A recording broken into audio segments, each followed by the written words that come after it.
Hey Waffle Gang, I do hope you are well. My name is Mark and today we're checking out some more Reddit stories, and if you do love a Reddit story, why not consider hitting that like, subscribe, maybe that notification bell too, and let's crack on with today's first story. Much love guys.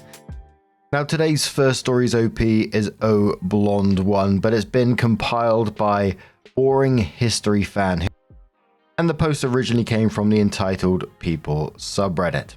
It's titled, OP delivers donated clothing to displaced fire victims. Woman demands coat OP is wearing instead, then claims OP threw donated clothing in ditch. What the hell? I'm part of a local donation group, so every now and then I get asked to help with clothes donations. Someone passes away or downsizes and I will help wash, fold, sort, and deliver the clothes to various free stores. Sometimes if we're notified of someone in the community in need, we will deliver essentials like winter or kids' clothing to their house. We're just a group within the community. There is no religious, political, or ulterior motive. We just spread extra through the community as needed as discreetly as possible to help out. This particular situation just hurts my head, and I'm still trying to figure out how it escalated the way it did. So, a few days ago, there was a fire in our community which left 3 families displaced. We collected what we could in the sizes they needed, and off we went. I don't ask for anything in return other than knowing the families are a little better off. We always apologize and explain that while they may not be the styles they are accustomed to as donated clothing, but at least it's clean and warm. If they had specific needs, to let a member of the group know, and we would do what we can. A lot of our collected items belong to other families whose children outgrew the items. It's anonymous, and it's a way for our more comfortable community members to help out others within the community with this. It's one thing I love about my community. People don't hesitate to help where needed. I was given an address and head out as usual. Pull in, get the bags and coats to the door and knock. After that, I'm not sure what to think. It started off as it usually does. There was a mother and 3 children. So I explained that there are 3 bags of clothing in the sizes submitted, and a box of age-appropriate toys just like with the other families. I thought I heard wrong when she said she preferred my coat and just said, "What?" She called me rude and told me again, "This stuff is okay, but I want the coat you're wearing." When I told her, "No, I'm sorry, I just bought this coat," she got angry and accused me of picking through donation bags for the good stuff. I've never run into this issue before. None of the group members are well off. In fact, that's why we do what we do. Because life is hard here, and we believe in sharing what we have as a community. We collect good quality items from those with extra and distribute it freely to those that need it or have specific needs. Sometimes we all take items from our own closets if they're needed more elsewhere. Last year we raised funds to help purchase a wheelchair-accessible vehicle for a family. The year before, it was a young family whose matriarch was diagnosed with terminal cancer. This year's cause is to build 4 tiny homes for the homeless in our community to use as needed. Our goal is to provide stability so they can successfully reintegrate during and after addiction rehabilitation. We all do what we can to try and help basically. It's a hard world to feel alone in. Now, my coat is expensive, $250, but I've also saved gift cards for 2 years and anxiously watched for post-season sales before finally taking the plunge and got it for 75% off. Maybe I messed up by wearing it on this errand. I don't know. After I said no, this is my coat's second time, she started yelling at me. I just left the bags on the doorstep and drove away. Today, I wake up to a slew of texts from the group asking me to explain why I refused to give the mother any winter coats and why I left everything at the end of the driveway, allegedly in a ditch. They aren't questioning. Most are downright accusatory. Some are just borderline mean. It's the kind of day where I feel like giving up on making the world a better place thing. I've been where these families are, and people help me just like this. I know what it feels like to rely on others, so I do try to be compassionate and understanding without being condescending or pitying. I don't often talk about what I do because nobody needs to know what came from where or who is getting what. It's just paying it forward. I do this because it's been done for me and it's the right thing to do. It's that simple. But after today, I don't even want to reply to anyone. It's not just that woman. It's the texts that are getting kind of nasty at this point. It's these people obviously talking about me behind my back, is how quickly they were to assume I must have done this. I'm not sure if I want to do this anymore after all this. I've been a part of this for 5 years and have never had a complaint before. I feel betrayed by people I thought were my friends.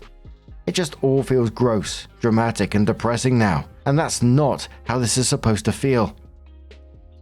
OP went straight into adding additional information, and they said I could understand if this was like a fancy coat or something. This is literally just a rather plain looking long coat that happens to be super warm. I don't get it. OP also says it's only been an official group with a board for about 4 months, but we've been doing this for 5 years now as a project of mine, and the current board president had gathered considerable traction and volunteers/funding as time went on. They so need policies in place, if only to protect the clients that use the service, but as a new board, we are all just learning the official ropes and red tape as we go. The one person I thought I could count on is currently the one insisting this happened as the client describes. I'm just so confused.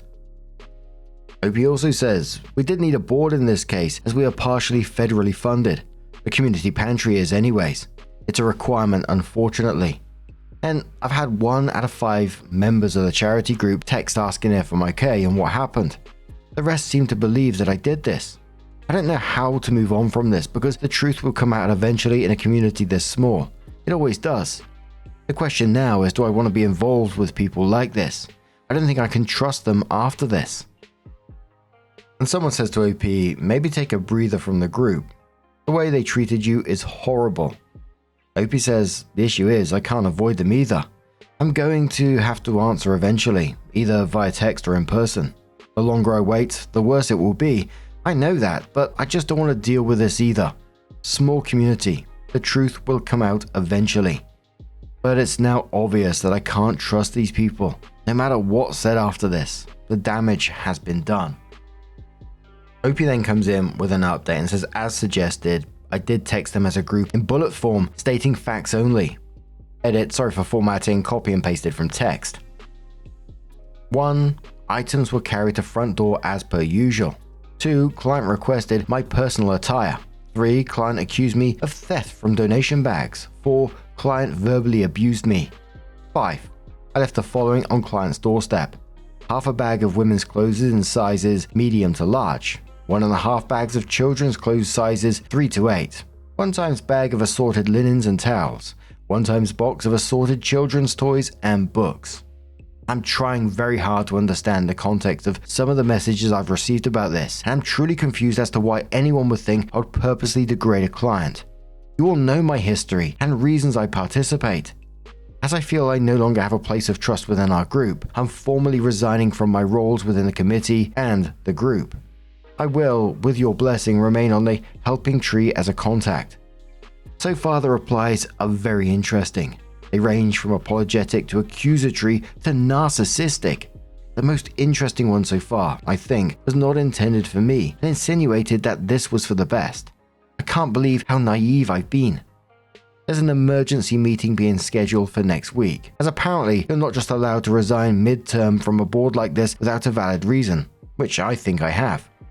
The benefit of this is my accuser also has to give an official statement in the meeting minutes because I've resigned, which I'm allowed to attend and comment on, which adds validity to my reasons for resigning. Would it be petty if I wore my coat again? Or should I just choose something older?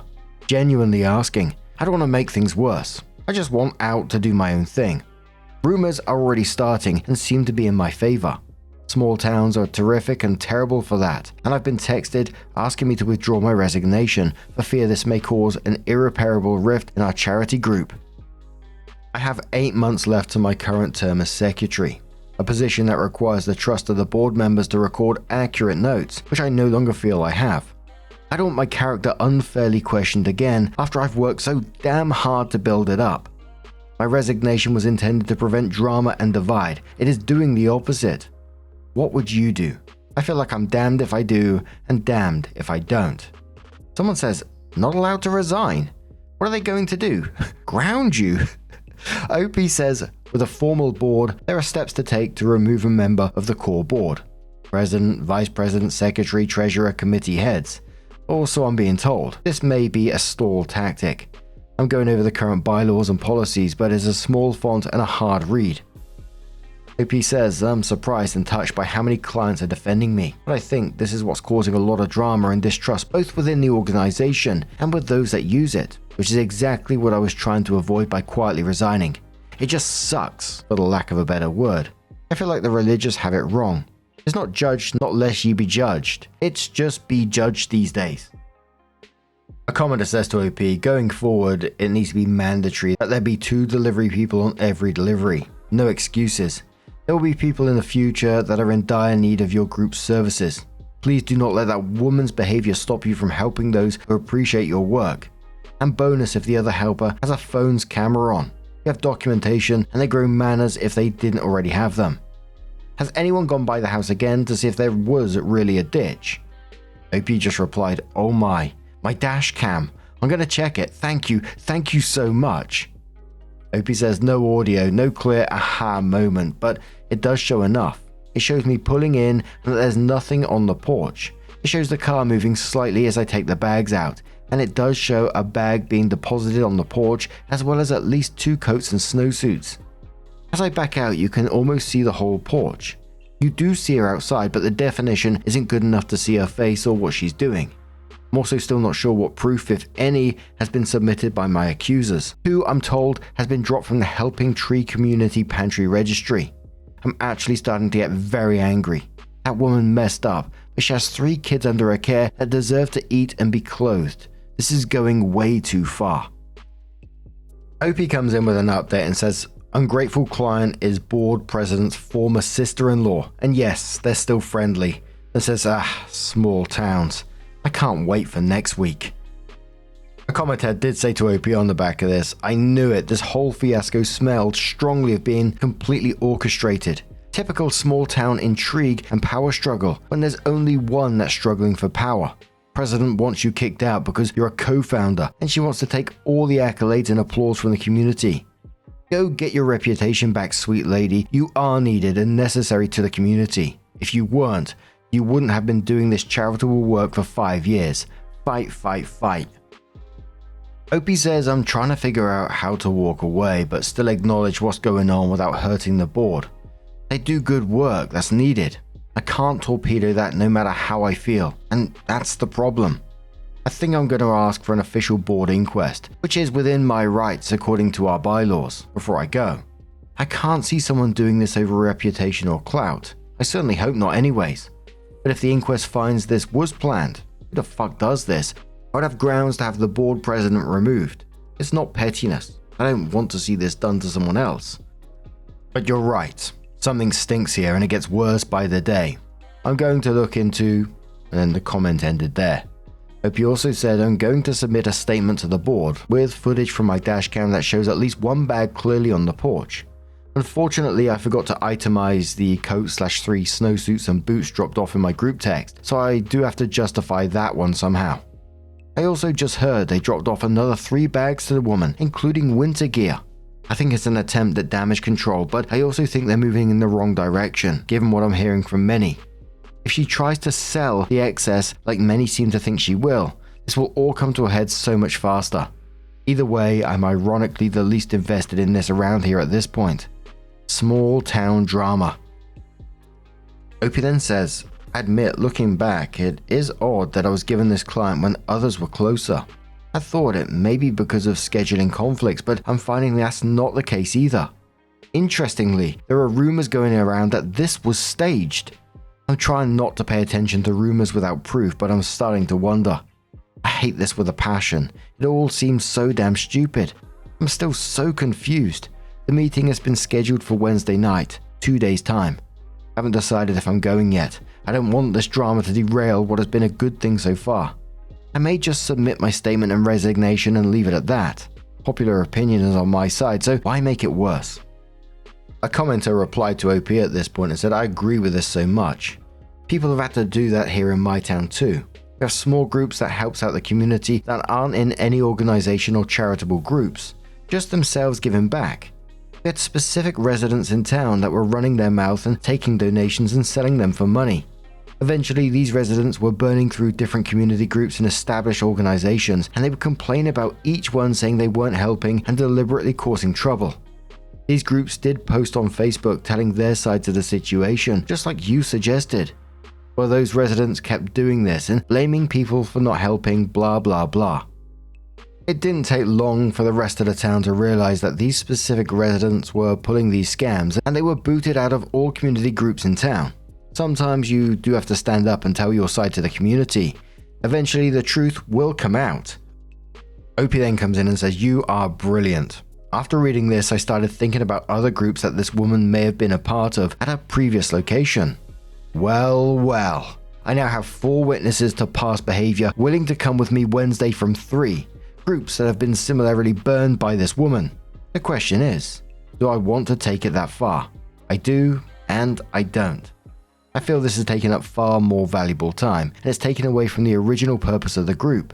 I'm also being asked to submit my name for board president by the majority of the board for the upcoming term, so I'm being supported now. I still don't trust any of them to have my back should anything happen, and if I replace the president, shit will happen. A commenter was basically saying to OP, wear your coat to the meeting and bring the receipt for it. OP replied saying, I don't think I need to bring the receipt. They're all aware of when I got my coat and what I paid for it. I'm being told that there are 2 board members who seem to think I'm blowing this out of proportion, president and treasurer, and should just take the reprimand maturely. When, or if, I go in Wednesday, I'm just going to tell them simply that I feel I no longer have the trust required for my appointed position and am respectfully resigning to prevent further drama, pass in my official resignation and walk away. I've also discovered the emergency meeting is to consider 3 resignations, not just mine. Holy shit is kicking off. Someone says to OP, defend yourself. There's something fishy about this. Also, call CPS anonymously and report her for being unstable. OP replied saying, no, I won't be petty and call CPS. Those kids don't deserve to be dragged into this too. Commodore says, maybe you should start your own group with people you can trust. OP says, I've actually been thinking of a fringe group for more rural locations that don't fall within community boundaries. This may just be divine intervention in disguise. The OP comes in with an update, the meeting update, and says update the meeting. My apologies, this will be long.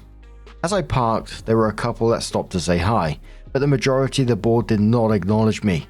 My accuser though, she had a great laugh at my expense and literally taunted me in front of the others on the way in. Oh, here for more are you? Guess you didn't get enough of me yet. And blows me a kiss. She showed up with a press. I feel that's relevant, especially seeming as she ran home. The meeting started at 6 p.m. I was not allowed to sit at the table until the issue was brought up. I sat alone for over 45 minutes. Finally, someone peeked outside at 6:53 to see if I was still there and called me in. My accuser wasn't there. I sat down and the first thing said to me was, well, we may have made a mistake, followed by this big flowery apology that stank of bullshit and was gaslit better than a propane stove. You know that when a complaint comes in, we have to investigate it. At that point, I just exploded like, I didn't even talk to my kids like that when they were babies. It was the kind of tone you have when talking to the very simplest of minds. I told them there's a massive difference between investigating and outright accusing, and that I didn't appreciate how their ineptitude at leading a board nearly derailed the whole organization and just put a really bad light on what we were doing. She says, by unanimous decision, we've decided not to accept your resignation. Welcome back. I've likely been this confused before, but I don't remember when. I was expecting this to be much harder. I had a factual speech ready and everything. Walked in and it was just, we oopsied, oh well, tee-hee. Well, that's unfortunate that you refuse to accept it because it's given and I'm not rescinding it. I'm out. And it seems you all know exactly why.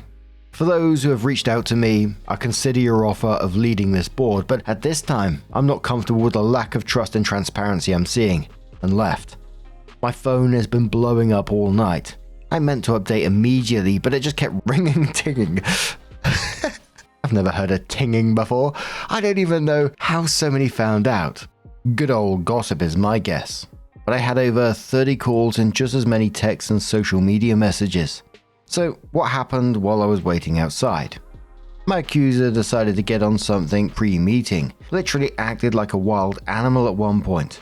I'm told it was bad, that the police and child protection services were called by 4 of 5 ladies present, and when told they were called, my accuser took off running home. That's a whole nother story. The kids are now safe, I'm told. There's that. The versions I'm hearing are surprisingly similar for once, so I'm going to tell you the events as I was told. Prez's husband is apparently an addict who gets his stash from the sister-in-law/accuser. I'm not clear on the details, but I'm told blackmail was involved. Common word says she threatened to spill the beans on hubby. You know how it goes. Get hurt, get prescription, get hooked, get cheaper street drugs because they're cheaper and no doctor regulates them or questions your dose. There's a rumor he is also sleeping with a sustained in-law, but this is not confirmed. But it's been going around for the better part of a year now. Maybe I should start listening to more rumors because I had no idea. Accuser started off normal if twitchy. She went to the washroom and shit allegedly went sideways not long after she came out. At one point she was laying on the floor, slithering and grunting like an animal.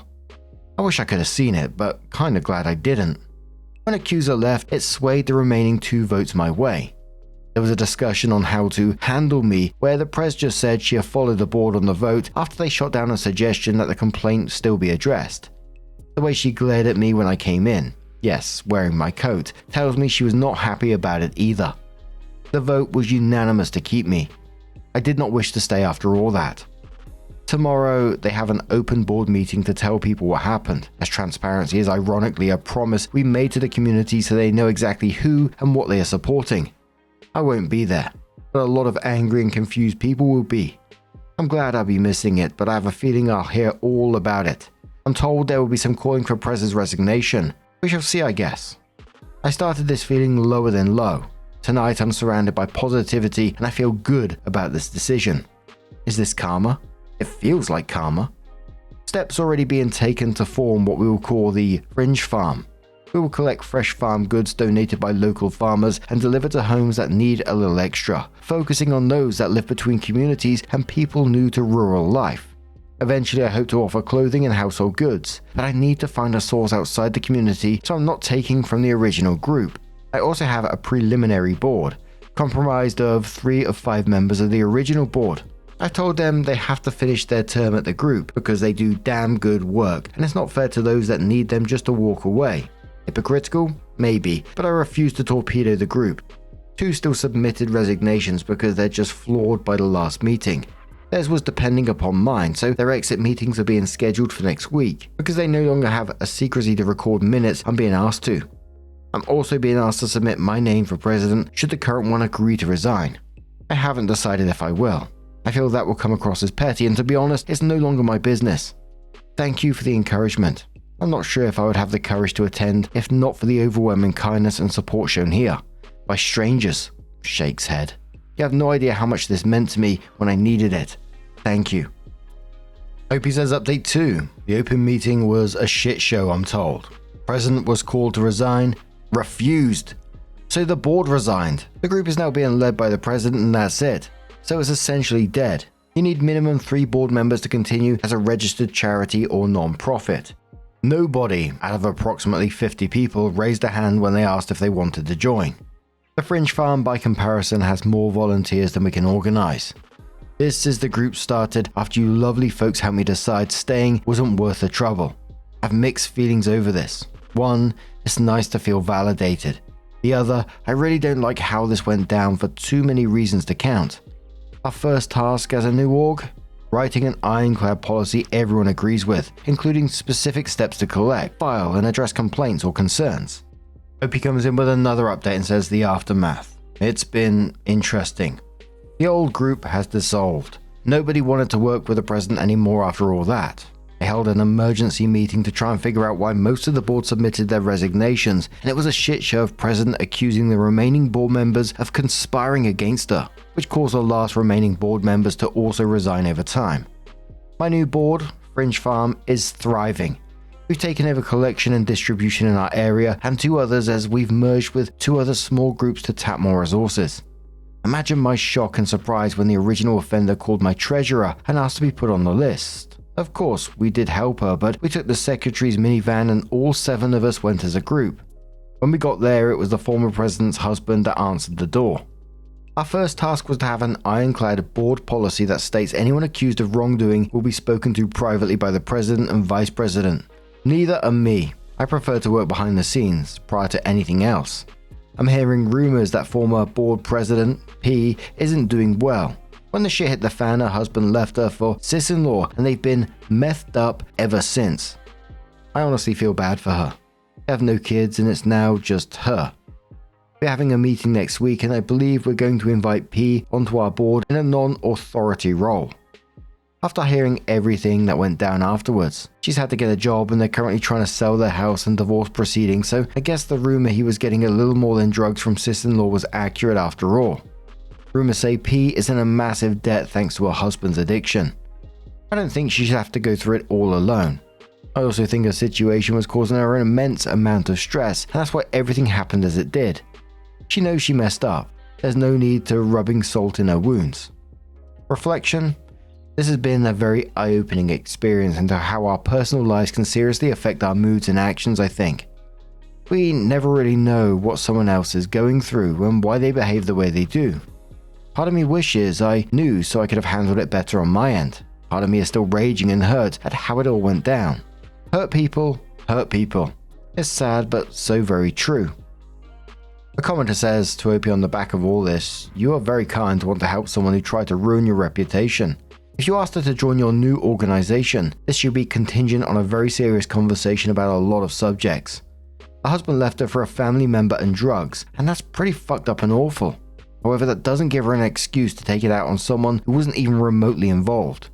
If this kind of behavior is out of character for her, then sure, have the discussion. If this is how she always is, save yourself a major headache and just let her go. As for the sister-in-law, she should be put on some kind of list. Stop helping her.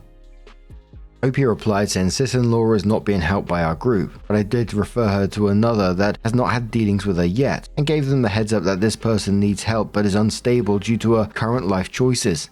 She has kids who are blameless in all this that don't deserve to be left out, should she get them back. I think I forgot to mention that she temporarily lost her kids over her animalistic outburst at the meeting. Too many witnesses and too many complaints, I guess. And as her and P's husbands are blowing through cash like there's no tomorrow on drugs, it's unlikely to resolve itself anytime soon. And yes, it's been confirmed that at least one of the 3 children are P's husbands, possibly 2. As for P, I feel for her.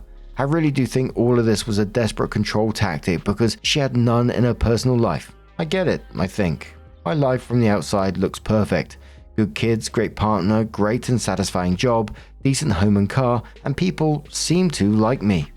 I don't want her left alone. Depression is a terrible thing and it makes no sense to help a community while ignoring someone within it that's obviously not okay. I will definitely proceed with caution in case P has not learned her lesson, but leaving her out feels wrong. A commenter says to OP, please forgive me for being incredibly late to these posts. I've just read the whole saga through twice, as it takes me back to a former life where my role included managing volunteers and the memories this brings back. These kinds of voluntary groups do amazing work, and you sound like a truly fantastic individual OP. But it can get so messy and so cliquey, and people can become very protective of their little fiefdoms. These groups are fantastic when all is going well, but once things start going wrong, it can fall apart incredibly quickly. The only way around it, as you're doing, is to have robust and even-handed policies in place and stick to them. I know you're not doing this for praise or thanks, but I do think you should recognize your own value and allow yourself at the very least a tiny pat on the back. Not because of the situation per se, but because the speed with which you have established your new group, how quickly your old group fell apart without you indicates what an effective and impactful leader you are. Even if you don't see yourself that way. It's clearly how your community does. OP says, we offered one-time temporary help. Our unofficial mission is we don't refuse anyone because we don't know their story. I also think many of our volunteers were curious and nosy, and that's why we've been able to have such a large group so quickly. Sadly, I'm well aware that some help just for gossip, and we haven't been operational long enough to root those out yet to divert positions where they can't collect potentially harmful gossip. The second request she made, the very next week, making a total 3 times request for clothing and food over 3 weeks and just over our 2 groups, was passed on to another group as nobody wanted to get involved, and I'm not allowed to get involved on my own. Our bylaw to prevent drama. Once a conflict has been reported, the accused is not to have any involvement with the donation or distribution of goods to the accuser. This also serves to protect our volunteers from frivolous accusations or personal vendettas. I'm not gonna lie, by the end of this story, OP's empathy had me in absolute bits. I was crying towards the end of that because of the way that OP talks. OP went through a whole load of shit through this story. The false accusations, the group turning on her, the staged meeting, the whole thing being orchestrated by someone whose life was quietly falling apart. And what does she say? Hurt people, hurt people. And OP means it. She's not performing to an audience. She just genuinely doesn't want the woman who tried to destroy her reputation sitting alone in a collapsing life. And I think most people, and me included, would walk away feeling completely justified in doing absolutely nothing to help that person, and I think they'd be right to. But OP built 5 years of community work on a simple idea that she had been helped when she needed it, so she needs help now. And that's getting to me again. Bloody onion ninjas, that kind of empathy is so rare these days.